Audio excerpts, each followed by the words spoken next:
જી નમસ્કાર. અમારી ચેનલમાં ફરીથી એક નવા વિડીયોમાં તમારું સ્વાગત છે. મિત્રો, તમે બધા મસ્ત હશો, મજામાં હશો.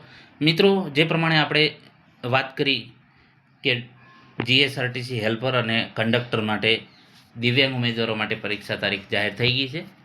તો મિત્રો, જે સમય મળ્યો છે એ સમય પ્રમાણે આપણે તમામ સિલેબસ કવર કરી આપીશું અઠવાડિયામાં. તો એ પ્રમાણે તમે વિડીયો જોતા રહેજો, તમને ખૂબ જ ઉપયોગી સાબિત થશે.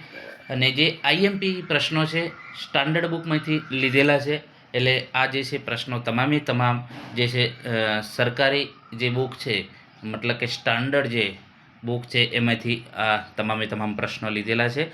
મિત્રો, જીએસઆરટીસી કંડક્ટર માટે મોસ્ટ આઈએમપી 10 માર્ક્સનો છે રોડ સેફ્ટી. તો એના આઈએમપી 50 પ્રશ્નો છે. આવનારી પરીક્ષામાં તમને આમાંથી ઘણા પ્રશ્નો પૂછાય એવા છે. તો ચાલો મિત્રો, જો ચેનલમાં નવા હોય તો ચેનલને સબસ્ક્રાઈબ કરી લેજો અને વિડીયોને શેર અને લાઇક કરવાનું ન ભૂલતા. બીજા મિત્રોને પણ શેર કરજો, જેથી કરીને જે મિત્રો ઘરે બેસીને તૈયારી કરી રહ્યા છે તો એમને પણ ફાયદો થાય. ચાલો મિત્રો, સ્ટાર્ટ કરીએ. રસ્તાના ટ્રાફિક ચિહ્નો મુખ્યત્વે કેટલા પ્રકારના હોય છે? તો જે રસ્તાના જે ટ્રાફિક ચિહ્નો મુખ્ય 3 પ્રકારના હોય છે. કયા? મેન્ડેટરી, કોશનરી અને ઇન્ફોર્મેશનરી. બરાબર, ઇન્ફોર્મેશનરી મુખ્ય 3 પ્રકારના છે: મેન્ડેટરી, કોશનરી અને ઇન્ફોર્મેશનરી. બરાબર. એના પછી મેન્ડેટરી રોડ સાઇનનો મુખ્ય હેતુ શું છે? તો કે પાલન કરવાના આદેશ આપવો. ઓપ્શન સી સાચો જવાબ છે, પાલન કરવાના આદેશ આપવા. કોશનરી અથવા તો વોર્નિંગ સાઇન સામાન્ય રીતે કયા આકારના હોય છે? તો ત્રિકોણાકાર.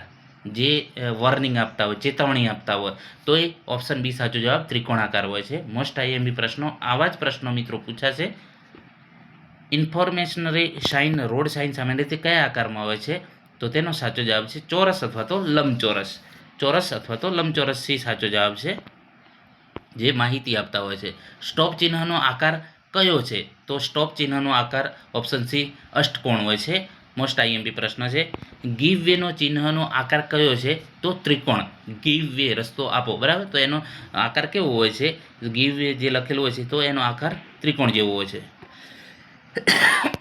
નો એન્ટ્રી ચિહ્ન શું દર્શાવે છે? તો નો એન્ટ્રી જે છે પ્રવેશ પ્રતિબંધિત, એટલે ઓપ્શન બી સાચો જવાબ છે.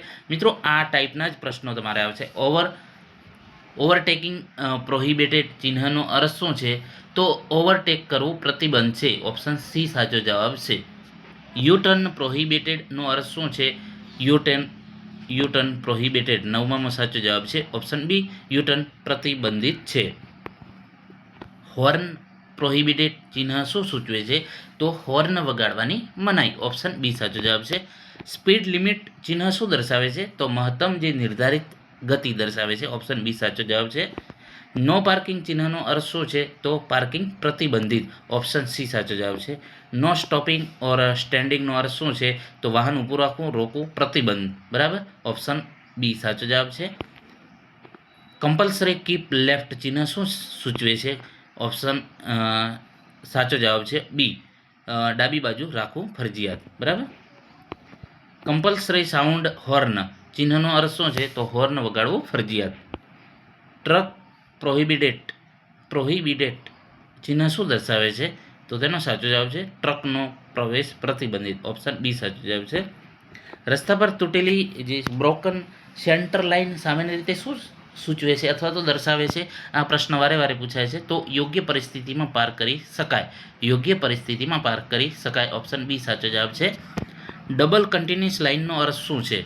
તો કોઈ પણ દિશામાં ક્રોસિંગ ન કરવું, એટલે ઓપ્શન બી સાચો જવાબ છે. આ પ્રકારના પ્રશ્નો પૂછાતા હોય છે, તમે પેપર જોઈ લેજો જૂના. સ્ટોપ લાઇનનો જે મુખ્ય હેતુ શું છે? તો વાહન ક્યાં રોકવું તે દર્શાવવા માટે. ઓપ્શન બી સાચો જવાબ છે. ઝીબ્રા ક્રોસિંગનો મુખ્યત્વે કોના માટે હોય છે? તો પગપાળા રાહદારીઓ માટે. ઓપ્શન બી સાચો જવાબ છે. પેડેસ્ટ્રીયલ ક્રોસિંગ નજીક વાહન ચાલકે શું કરવું જોઈએ? તો જરૂર પડે તો ગતિ ઘટાડીને રાહદારીને રસ્તો આપવો. ઓપ્શન સી સાચો જવાબ છે. પેડેસ્ટ્રીયલ ક્રોસિંગ પાસે શું ટાળવું જોઈએ? તો ઓવરટેક કરવું મના છે અથવા તો ટાળવો જોઈએ. ઓપ્શન સી સાચો જવાબ છે. ટ્રાફિક સિગ્નલમાં લાલ પ્રકાશનો અર્થ શું છે? તો ઓપ્શન સી રોકો અથવા તો થોભો. ટ્રાફિક સિગ્નલમાં પીળો પ્રકાશ શું દર્શાવે છે? તો રોકાવા ચાલવા માટે તૈયાર રહો. બરાબર. ઓપ્શન બી સાચો જવાબ છે. ટ્રાફિક સિગ્નલમાં લીલો પ્રકાશ શું સૂચવે છે? તો આગળ વધો. બરાબર, ઓપ્શન સી સાચો જવાબ. ટ્રાફિક પોલીસનો હેન્ડ સિગ્નલ અને ટ્રાફિક લાઇટમાં વિરોધાભાસ હોય તો કોનું પાલન કરવું જોઈએ? તો ટ્રાફિક પોલીસના સિગ્નલનું. ઓપ્શન બી સાચો જવાબ. રાત્રે વાહન ચલાવતી વખતે કઈ બાબત ખાસ જરૂરી છે? તો યોગ્ય લાઇટનો ઉપયોગ કરવો. ઓપ્શન બી સાચો જવાબ છે.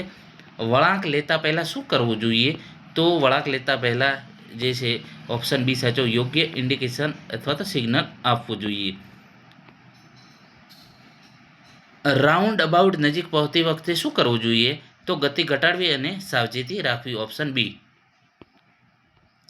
રાઉન્ડ અબાઉટ પર કોને રસ્તો આપવાનો નિયમ દર્શાવવામાં આવે છે? તો જમણી બાજુથી આવતા વાહનને. જમણી બાજુથી જે વાહન આવતા હોય એમના માટે. બરાબર.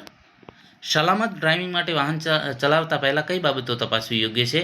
તો બ્રેક, લાઇટ, ટાયર, ઉપરોક્ત તમામ. ઓપ્શન ડી સાચો જવાબ છે. વાહન ચલાવતી વખતે રિયર વ્યૂ મિરરનો ઉપયોગ શા માટે થાય છે? તો જે પાછળના જે ટ્રાફિક જોવા માટે. ઓપ્શન બી સાચો જવાબ છે. સલામત ડ્રાઇવિંગમાં વાહનો વચ્ચે શું જાળવવું જોઈએ? તો સલામત અંતર. ઓપ્શન બી સાચો જવાબ છે. વાહન ચલાવતી વખતે ડ્રાઈવરનું ધ્યાન મુખ્યત્વે ક્યાં હોવું જોઈએ? તો રસ્તા પર. ઓપ્શન બી સાચો જવાબ છે. પેડેસ્ટ્રીયલ ક્રોસિંગ કયા પ્રકારના ચિહ્ન અથવા તો માર્કિંગ સાથે સંબંધિત છે? તો રાહદારી સુરક્ષા. ટી ઇન્ટરસેક્શન કયા પ્રકારનું ચિહ્ન છે? કોશનરી અથવા તો વોર્નિંગ. બરાબર, ઓપ્શન બી સાચો જવાબ છે. રાઇટ હેન્ડ કર્વ ચિહ્ન શું દર્શાવે છે? તો રાઇટ હેન્ડ કર્વ શું દર્શાવે છે? આગળ જમણી તરફ વળાંક છે. બરાબર. એના પછી સ્ટીપ એસન્ટ ચિહ્ન શું સૂચવે છે? તો તીવ્ર ચઢાણ. બરાબર, ઓપ્શન બી સાચો જવાબ છે. નેરો બ્રિજ ચિહ્નનો હેતુ શું છે? તો આગળ સાંકડો પુલ હોવાની ચેતવણી. સ્કૂલ અહેડ પ્રકારનું ચેતવણી ચિહ્ન શું સૂચવે છે? તો શાળા વિસ્તાર આગળ. બરાબર. પેટ્રોલ પંપ કયા પ્રકારના ચિહ્નોનું ઉદાહરણ છે? ઇન્ફોર્મેશનરી, એટલે કે તમને માહિતી આપે છે કે આગળ પેટ્રોલ પંપ આવે છે. હોસ્પિટલ ચિહ્ન મુખ્યત્વે શું દર્શાવે છે? તો હોસ્પિટલની સુવિધા. ઓપ્શન એ સાચો જવાબ છે. ફર્સ્ટ એડ પોસ્ટ ચિહ્ન શું દર્શાવે છે? પ્રાથમિક સારવારની સુવિધા. ઓપ્શન બી સાચો જવાબ. રોડ માર્કિંગનો મુખ્ય હેતુ શું છે? તો વાહન ચાલકોને માર્ગદર્શન અને સલામતી આપવી. ઓપ્શન બી સાચો જવાબ. સેન્ટર લાઇનનો મુખ્ય હેતુ શું છે? તો વિરુદ્ધ દિશાના ટ્રાફિકને અલગ દર્શાવો. ઓપ્શન એ સાચો જવાબ છે. ગીવ વે રોડનો માર્કિંગનો અર્થ શું છે? તો કે મુખ્ય માર્ગના ટ્રાફિકને રસ્તો આપવો. ઓપ્શન એ સાચો જવાબ છે. યલો બોક્સ જંકશનમાં વાહન ક્યારે પ્રવેશવું જોઈએ? તો આગળ પૂરતી જગ્યા સ્પષ્ટ હોય ત્યારે. ઓપ્શન બી સાચો જવાબ છે. વાહન ચલાવતી વખતે અનાવશ્યક હોર્ન વિશે યોગ્ય નિયમ કયો છે? તો અનાવશ્યક હોર્ન ન વગાડવું. જરૂરિયાત ના હોય તો હોર્ન ન વગાડવું. ઓપ્શન બી સાચો જવાબ છે. ટ્રાફિક પોલીસનો હેડ સિગ્નલ વાહનને રોકવા માટે યોગ્ય ઉપયોગ લેવાય છે? તો હા. એના પછી રોડ સેફ્ટીનો મુખ્ય ઉદ્દેશ શું છે? તો ટ્રાફિકનું સલામત અને શિસ્તબદ્ધ સંચાલન તથા અકસ્માતો ઘટાડવા. તો મિત્રો, પરીક્ષા માટે જે ખાસ યાદ રાખવા, તો મેન્ડેટરી એટલે કે આદેશાત્મક. બરાબર, આદેશ આપતા હોય. કોશનરી ચેતવણી આપતા હોય છે. ઇન્ફોર્મેટરી તો માહિતી આપતા હોય. બરાબર. સ્ટોપ તો અષ્ટકોણ, ગીવ વે ત્રિકોણ, બ્રોકન સેન્ટર લાઇન યોગ્ય પરિસ્થિતિમાં પાર કરી શકાય, ડબલ્સ કન્ટિન્યુઅસ લાઇન ક્રોસિંગ નહીં કરવાનું, રેડ તો સ્ટોપ, રેડ તો સ્ટોપ, યલો તો રેડી અથવા તો કોશન, અને ગ્રીન તો ગો. બરાબર. તો મિત્રો, જે આવનારી પરીક્ષામાં ખૂબ જ ઉપયોગી થશે આ પ્રશ્નો.